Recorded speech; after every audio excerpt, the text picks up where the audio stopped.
Evening. Welcome to our Wednesday night weekly class on the Zera Shimshon. We'd like to welcome everybody joining us, all of our regulars, as well as our first times.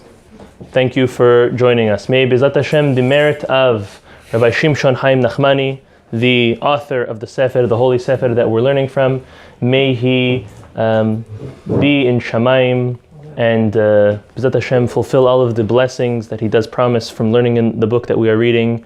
And only good things for us. B'ezrat Hashem, this evening's class, we are dedicating Leilu Nishmat to the elevation of the soul of our dear friend who perished today, Shaul ben Sarah Halevi, Shaul ben Nisim Halevi, and may his soul be elevated to the highest places. B'ezrat Hashem. We're going to see that the first Dvar Torah that we're going to mention this evening, out of the two, is unfortunately very connected to the concept of one passing away. As we know, Zera Imenu passes away in this week's Parashat. I wanted to, before we get into the Zera Shimshon, I wanted to share with us from the Me'am Loez. I'm sure we've all heard of the Me'am Loez, Rabbi Yaakov Kuli, who wrote a masterpiece on our Chumash. He writes, and he says as follows, that we have to know very clearly that the reason Zera Imenu passes away now to a considerably untimely death was for one reason and one reason only, and that was because of the Akedat Yitzchak, Chazaku Baruch, because of Abraham initiating and bringing Isaac and binding him and going to slaughter him in the name of God, obviously. This is what the Me'am Loez says happened. It's obviously a midrash. It's obviously not written in the Chumash. You can't open in the Chumash and find it, but the Me'am Loez says it quotes it from a midrash. The midrash says as follows, that the Satan, the Yetzer Hara, the evil inclination, came to Zera Imenu, obviously not with the greatest intentions. Again, he was the evil inclination, the Satan. And he comes to Zera Imenu disguised as an old man riding a camel.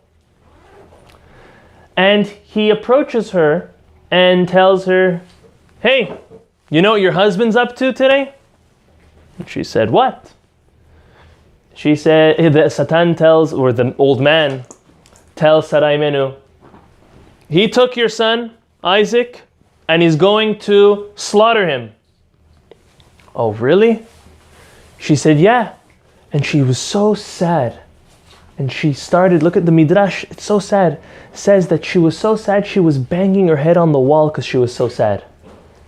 And she was crying and so sad because of it. Again, we're talking decades of waiting for Isaac. So what did she do? She went and she looked around. Let's go find my husband. I'm not going to believe this old man. I never met this old man. Let's go find this old man. So where did she go first? She first sent her messenger. She sent a slave, a messenger, to go look for Avraham, couldn't find him. Then she went herself to the yeshiva of Shem Ve'ever, where Avraham obviously hung out a lot, and any other places, and she couldn't find him. So what she did was she went to the three giants in Parashat Bereshit. The Torah speaks to us about these three giants. Now's not the time to get into that whole episode. However, the three giants, Ahiman, Sheshai, and Talmai, all three of them, she approached and asked them, "Listen, you guys are so tall.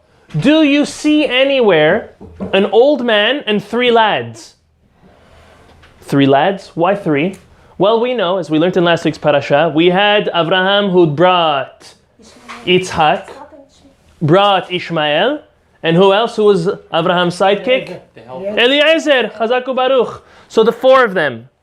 He said, "Do you see an old man and three lads?" So the giant said, "We do. He's actually on a mountain, and he has your son tied up on the altar and a knife in hand." She heard that and she was in shock. All of a sudden the Satan appeared again and told her, "You see, I wasn't lying to you. I told you where your husband was. And then the most interesting part of the Midrash, which I myself don't have pure clarity on, says that she died. I'll read you the words. Mishesham'a Sarah et devarim ha'ele, when she heard these words, parha nishmata, she died. But look at these words, merov simcha. Joy. Because she was overwhelmed with joy. Huh? So it's a very hard midrash to understand, because the beginning of the midrash, she was so sad about the news, and then we would have seemingly said she cried herself to death. However, the midrash says that she died because of overjoy. The explanation I thought of was, well, listen, she knew that her husband was doing only the will of God, and maybe she understood that this was the 10th and final test, and finally Abraham was fully committed to it, and she felt like that is the greatest simcha, but there's nothing left for me to live for. With that introduction, we're going to jump into this week's parasha, because we said that the whole point, the whole reason why she died was because of the Akedah. And then this week we come, and then Abraham comes back to him, one of the greatest days, if not the greatest day of his life. Not only did he fulfill the will of God, but he passed that 10 test, coming back with his son Isaac. What could be a greater day? But unfortunately, he came to a tragedy. And he came to something very hard. He came to his wife's death. And to that, the Zera Shimshon quotes the pasuk, and I'll read it to you. Vatamot Sarah, Sarah died. Now we have in brackets this midrash to tell us exactly why and how. B'Kiryat Arba, in Kiryat Arba, which is in the district of Hebron, which is in the city, the land of Israel, Be'eretz Canaan. Now, Vayavo Avraham comes, lispod lesara velifkota, to eulogize his wife Sarah and to cry for her. The Zera Shimshon asks two very powerful questions. The first might be obvious to many of us. The second, maybe only if you would read these verses out of the Torah would you pick up on, and I'll explain why. The first question he asks is, normally, lo alenu v'lo alechem, when we hear the death of an individual, do we eulogize first or do we cry first? We cry first. You cry, you're sad, you eulogize, you cry some more. He asks, why does it say that Abraham comes back, finds his wife dead, eulogizes her, and then cries? Little weird. Lispod. Second question, the Zera Shimshon asks, if we open the Torah scroll and we look at this verse, there's something which is seemingly out of place. There are a couple times in our Torah that the letters are either bolded and bigger or smaller. Okay? This word, livkota, velivkota, has a small chaf. Very small. Why would there be a small chaf, he asks? So these are the two questions he asks on this specific verse in this episode. Listen to what he says. He brings the Ma'avar Yavok. The Ma'avar Yavok was definitely a Kabbalist in his own right, and is an amazing Talmid Chacham and author. He says, and this is something, it's on one hand so sad to speak about, on the other hand so apropos to the passing of our dear friend from today, which was devastating.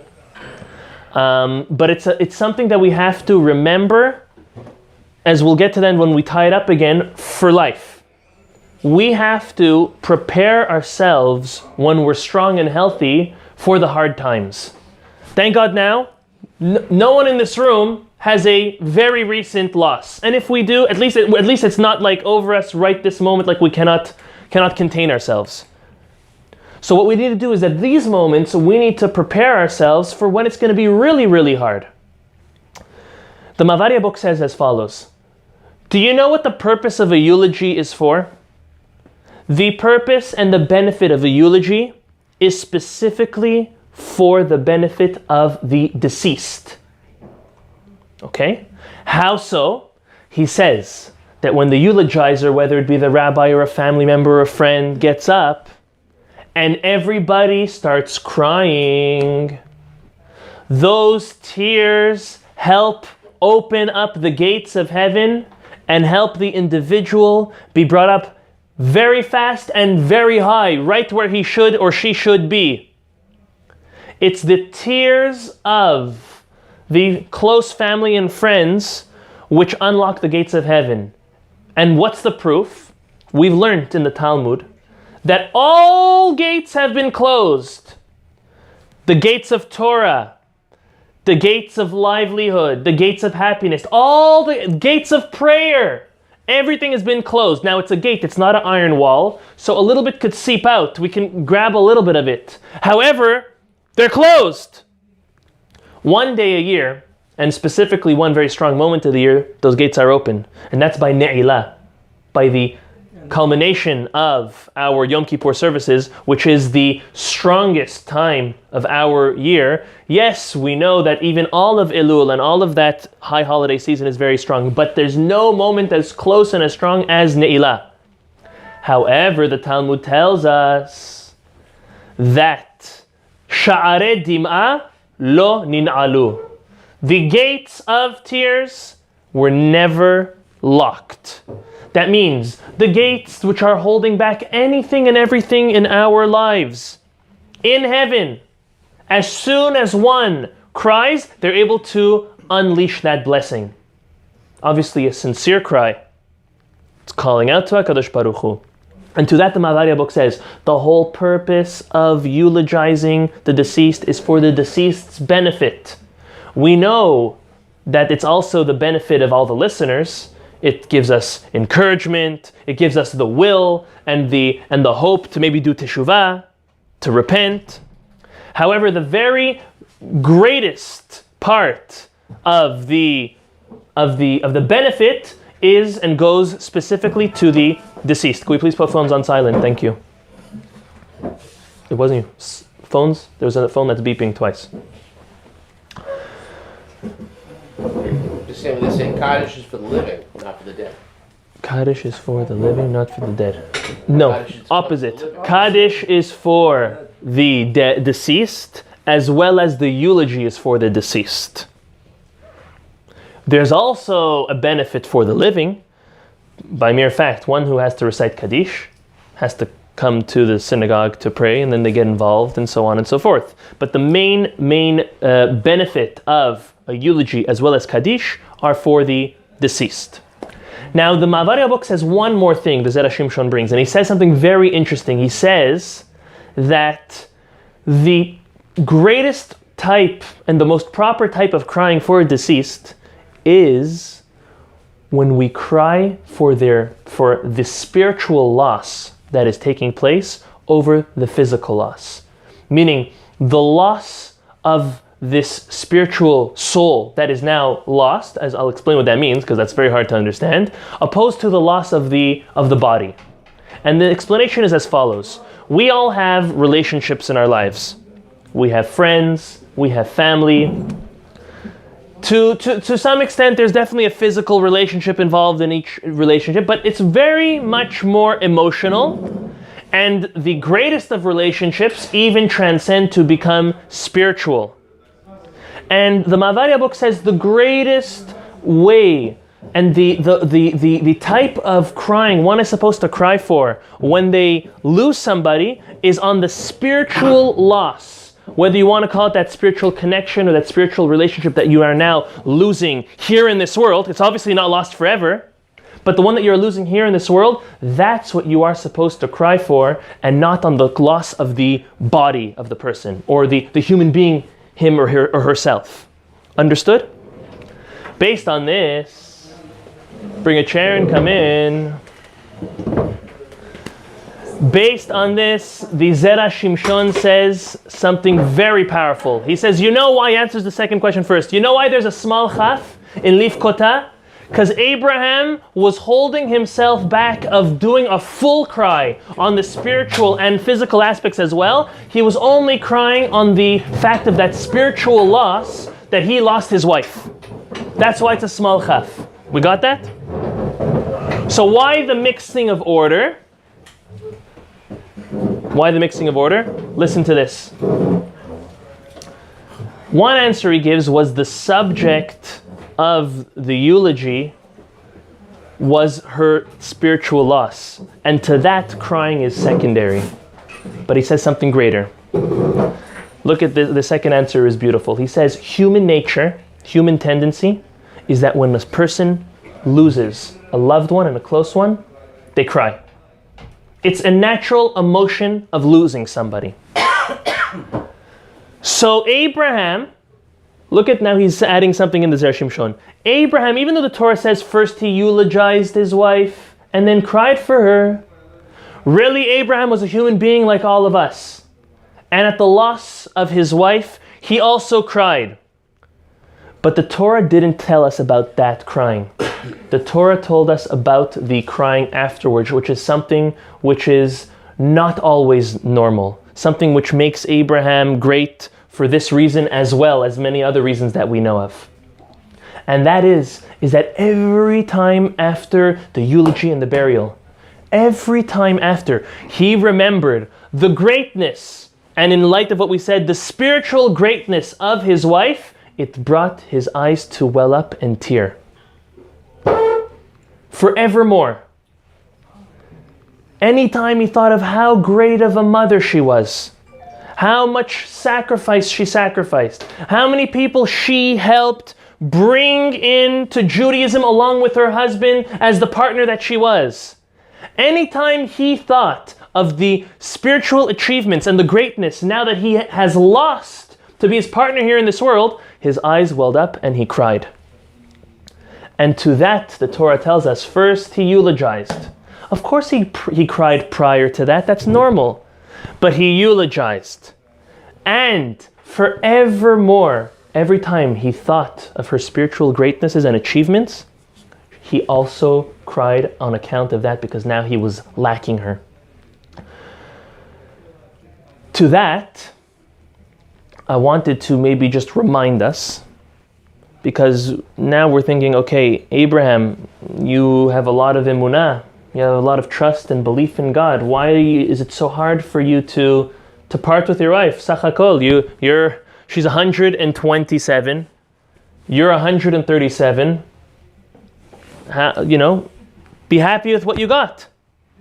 So I want to remind everybody with what the Talmud tells us, that before a human being, and this goes equally for men and women, is created, before they're even 40 days before conception, they are decided who they will marry. Now it obviously has to be 40 days before conception to the older one, right? Now, the way it works, and even though the Talmud doesn't use this verbiage, I like to always use it this way because it makes it very real in our minds, is there's one soul. Imagine it like a big matzah shmora. And what happens is God says, okay, he cracks it, says this half goes to Abraham. 10 years later, right, that was the age difference, takes the other side and throws it to Sarah. And they each grow up, in their own homes, in their own ways. And with the time, those severs are not the same way that they got left. Right? If you crack a matzah, you could pretty much put it back together. It won't be perfect, but it's pretty much going to come back together. But if you wait 10, 20, 30 years, those cracks and those lines are no longer able to align perfectly as it was when it was just broken. And by the way, side note, we didn't need to get into that, but that's very often the natural cause for the friction there is in marriage, especially at the beginning of a marriage. Because what's happening is the soul, the single soul, is merging back together, yet it's not merging like this perfectly. It's trying to sometimes butt heads. Not on every point, but on certain points, it's butting. And then it takes time to soothe it out, compromise on this side, compromise on that side, right? It doesn't mean to shave them down flat, because then they're not going to be able to stick, right? There needs to be that teeth. There needs to be compromise on each side. So Abraham understood that they were one soul. Abraham and Sarah were one soul. There was a masculine side and a feminine side, and they had a common goal. And to him, to lose his wife, who was his partner in conquering the world for his set mission was something which was so hard for him that not only was the eulogy enough, but every time after he remembered, oh, how lonely I am, oh, how nice it would be to have breakfast with her. No. Every time he remembered, not regretting and not even wishing that she was here, but just thinking of this greatness that is lost, that it's not here anymore. All of those spiritual achievements. That's what he felt every time he remembered his wife. And that's a very, very strong lesson to us. The lesson that I took out this week from this first part of the Zera Shimshon is as follows. In life, we will come to these challenging moments. And as I previously said, we need to prepare ourselves for them. And a good way to prepare ourselves is to think, number one, how am I going to act when a disaster as such happens?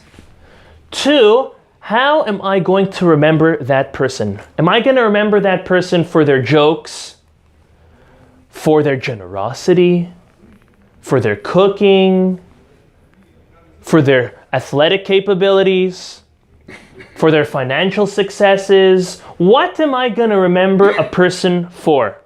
Whether it be one's parent, one's grandparent, one's friend, anybody. Number one, how are we going to act when it happens? And what is going to be the points that I remember? And we learned that from Abraham. How did he act? He was a human being. The Talmud says the first 3 days after a person passes away, we're talking about a karov, meaning, God forbid, an immediate family member, are destined and set aside to cry excessively. And that's normal. That's part of life. We understand the whole mourning process to be a diffusing detachment from the deceased. The first 3 days, the Talmud says, are the hardest days. Those are the days where there's constant crying. The next 7 days are days of eulogy. Post that, then there's the 30-day period, which is still heavy, but less heavy than the 7 days. And then the year is still quite heavy, but less than the previous layer. And then every year again, on the anniversary of death, we are supposed to dedicate that day to doing extra things in memory of the deceased, as well as remembering them for their good. So how are we going to act? Are we going to cry on the physical loss? Or are we going to cry for that spiritual loss that, of course, it's not lost it for eternity. However, right now, with my spiritual relationship that I'm living with in my world, I'm going to be lacking that individual. And that's something to be very sad for. That's number one. Number two, how are you going to remember the person? Look at Abraham. Abraham remembers his wife for all of those spiritual successes that now he's no longer able to pride with, to grow with, to succeed with. And therefore, that's what he is remembering about his wife forevermore. The loss of a spouse, I thank God, I won't even open. Could not even imagine what that's like. But I'll share with us, without mentioning names, a very sad story that happened recently. That there was a man, a father, a husband, who lost his wife. Very young age. They were in their 40s. And I went to go visit him at his house. And what can you say? 4 kids. They're both 40s. Wife gone. And I just started bawling with him. And we were bawling together on each other's shoulders. It was horrible. It was so sad. And amongst the crying, I'm like, how are you going to do this? How are you going to continue? I told him, how are you, and maybe it wasn't even the right thing to say, but who knows when emotions, I told him, how are you going to go back to your bedroom and go to sleep alone at night? I told him, what's going to give you strength? And he told me, God is going to give me strength. He told me his wife is still with him. She's not physically here, but spiritually she is there with him. and I wish it upon nobody. We shouldn't even think of such thoughts. But the loss of a spouse, there's nothing which comes close to it. Even though we know that by the laws of mourning, the greatest level of mourning, which is the greatest obligation of mourning, is the loss of a parent. Meaning, from child to parent, when an individual loses their parent, is the only case that one's obligated to recite Kaddish for all 12 months. For the loss of a spouse, the loss of a child, lo alenu, the loss of a sibling, all that's only 1 month. Nevertheless, and the reason for that is because, again, we owe everything to our parents. Our parents did everything for us. But as hard as it to lose a parent, thank God I don't know of any of them, and we shouldn't know from any, none of us should know from any of them anytime soon. But it's a fact of life. The loss of a spouse is definitely the hardest loss one can lose. And Abraham took it very, very, very strong. It hurt him a lot. However, the commentaries explain what is it that he was exactly lacking. What was it exactly he was sad about? He wasn't sad about that physical loss. It was that spiritual loss that he was sad about.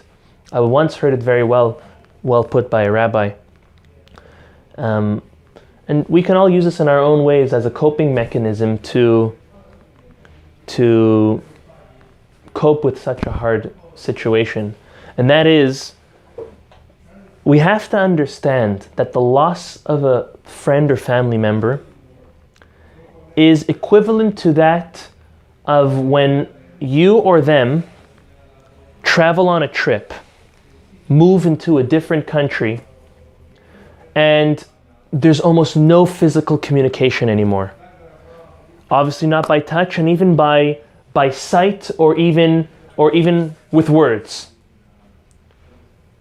However, you don't cry hysterically every time you leave your family or your friends, because you know you'll see them again. The same thing is when someone passes away. You might not know when the next time physically you'll see them, but if you have real belief in God and you trust that everything is for the better, you understand that whether it be in the time of Mashiach or whether it be at the time of our own passing, we will reunite with them. So it's not a physical, it's kind of like a physical separation with an unknown date of returning. However, if we take it as right now, whoever it is on vacation, we can't see them, we can't speak to them. It might be for a long time, but we know there will be a reunition again. I don't even know if that's a word, or reuniting again. Reunion, very good. Reunification. They will come back together again. And that's something which is sometimes very, very hard for us to understand. But in those times, as we said, that we're strong, we have to drill that into our heads so that when it comes, as hysterical as we may become, at least it won't be as hysterical as if it would be something worse. The loss of a child, God forbid, it's something which is we cannot explain that. There's no way that someone could come and give an answer for it. And therefore we always have to take it that God is sending it only for the good, as hard as it may be, and that we can't understand everything. We will never understand everything. We just have to wait for that day that everything in front of our eyes will be illuminated and given to us. That's this week's first Torah portion that we are discussing. The second that the Zera Shimshon speaks about is the episode with Eliezer. Just to give a prelude, Sarah dies, and the same year, whether it was the same moment or not is debatable, but the same time that Sarah passes away, a new biblical character in our Torah is born. And that is? Rivka. Very good, Rivka.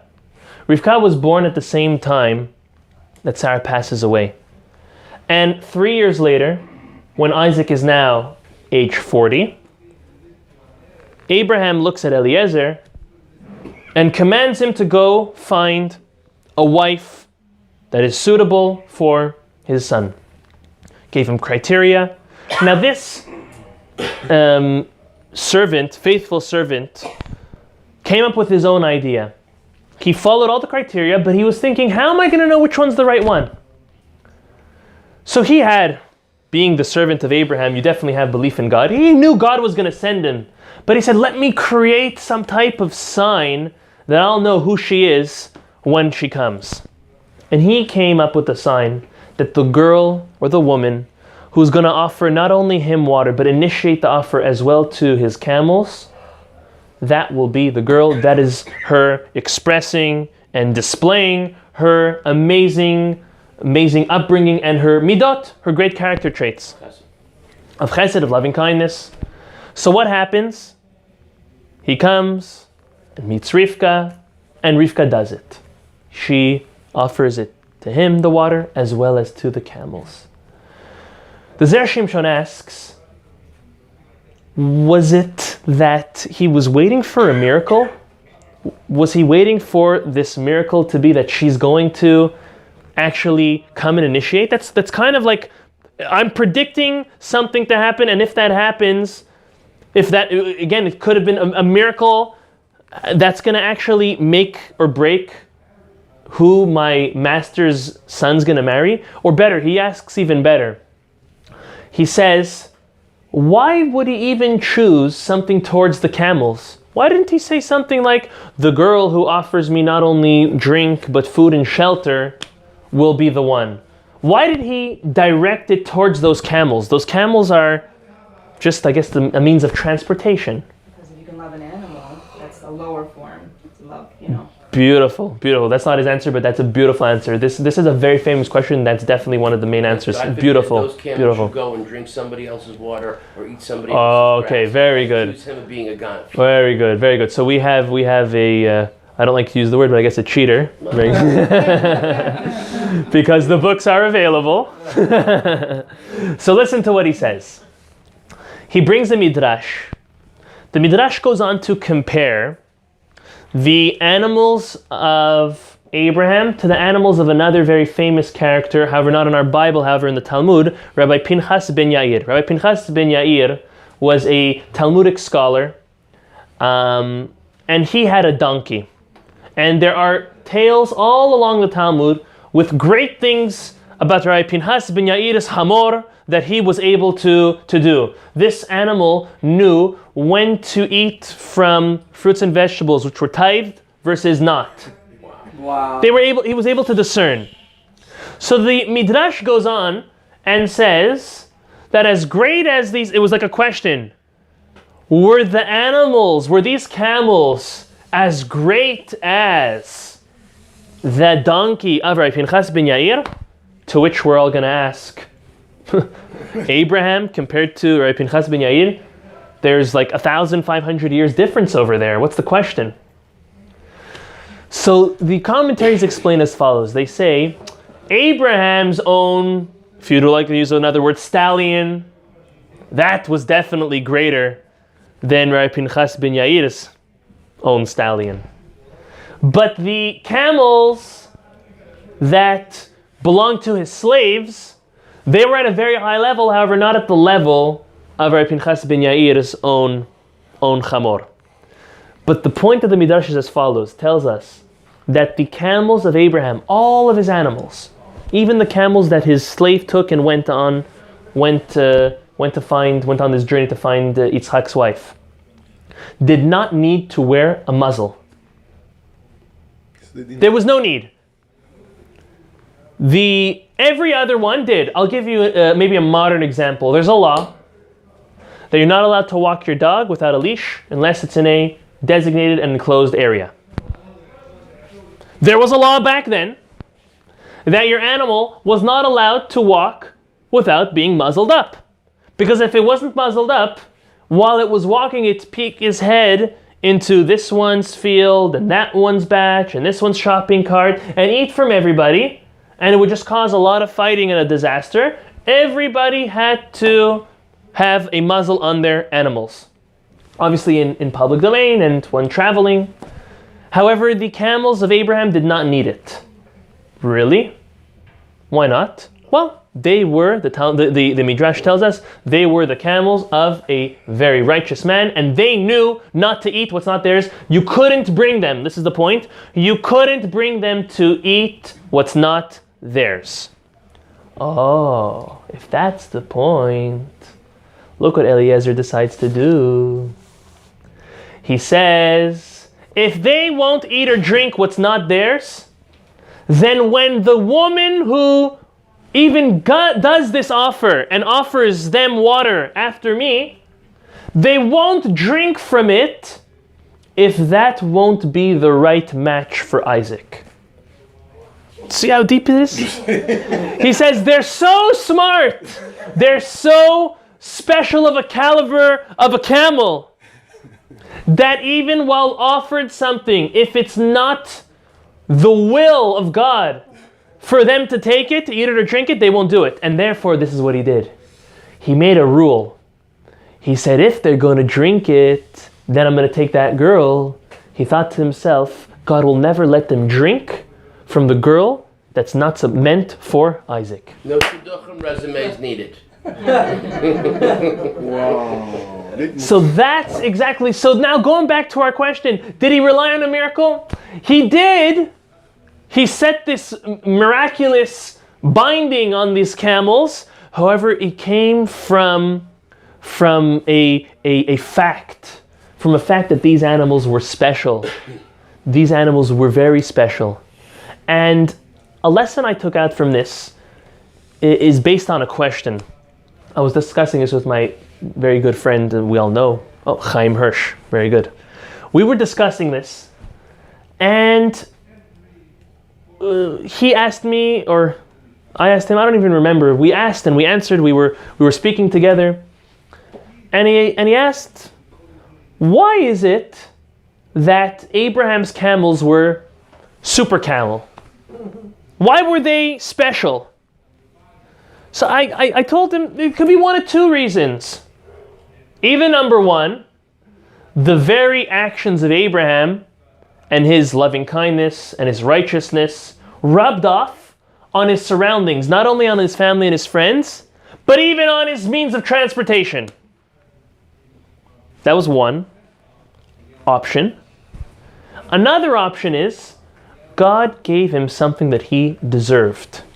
He acted and always did at the most optimal manner, for a great, great way, spreading God's will and God's word. So God gave him that gift, that he had these super camels. Now, either way you look at it, it means that no good deed will go unpaid. It's also said on the opposite, but to end off in a positive note, when you do something good, when you radiate positivity and optimism, those around you will absorb it and act as such. If God forbid you are leaving off and displaying negativity, pessimism, you're always down, complaining, that's exactly what your surrounding is going to be. We have to understand, we create our surroundings. We decide what goes on in our lives. We think good, good comes. We think bad and negativity, that will also come. Our minds have the great power and the great gift in many cases, and also the greatest and our worst enemy, to look at the exact same thing and draw completely opposite conclusions. And to that, the Torah is telling us, Abraham had these camels. Very specifically, he deserved them. He deserved them based on the way he acted, whether it was more of a physical, what's the word I'm looking for?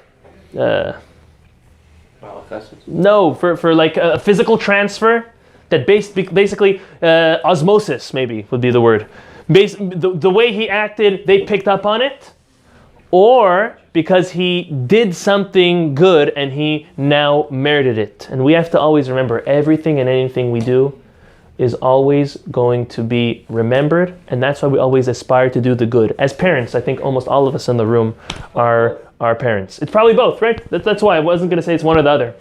But as parents, we have to know, as employees, employers, as friends, as colleagues, and again, most importantly, as spouses and parents, we have to remember that if we are positive at home with our children, they will be secure and they will be positive. If we come home and we are screaming and yelling and we're a mess and we're disorganized and we're late and we're flustered, it gives the children the feeling that that's what life's about. Life's about only being confused and flustered, and that brings them to not being very, what's the word? What? Not only prepared, but for confident, very good. Stable. Self-confidence. It ruins their self-confidence. It distorts their stability. And that's something that we can do. We have the power, and most importantly, the mothers. The mothers are at home more with the children in most of the cases. And as fathers, whenever we're home, we have to understand that we can demand and, more importantly, create an atmosphere at home. If we create that atmosphere of home, whatever it is that we will create, that's how the children will live all day long. The world is a scary place. The world is a rough and tough place. But if the children don't have a confident and stable place to come home to, then what do they have to look forward to? Who can they confide in? Who can they share their hardships and their struggles with? And therefore we have to remember that. So just as a quick recap, the idea of the loss of an individual, we need to prepare ourselves. How are we going to act? How are we going to remember them? And then this concept of, no, we don't rely on miracles. We can't rely on miracles. But Eliezer decided to make this t'nai, this condition on these super camels. If they're going to drink from the water, it had to be the right person. The camels themselves picked up on Abraham's sensitivities, or the camels themselves were a special gift from God based on Abraham's actions. Either way, we have the power to be the best people that we possibly can be. But the most important part is that we decide. Each and every one of us. We decide if we want to wake up in the morning. We decide if we want to pray. We decide if we want to sleep in. We decide if we want to give charity. We decide if we want to learn Torah. We decide if we want to do good things, if we want to do bad things, if we want to do nothing with our time. We decide to be productive or to be laid back and status quo. May God bless us with the words from Rabbi Shimshon Chaim Nachmani, the Zera Shimshon. And again, may HaKadosh Baruch Hu elevate the soul of our beloved Shaul ben Sarah Halevi. Tiyeh nishmato tzara v'tzara chaim. Amen. Please turn off.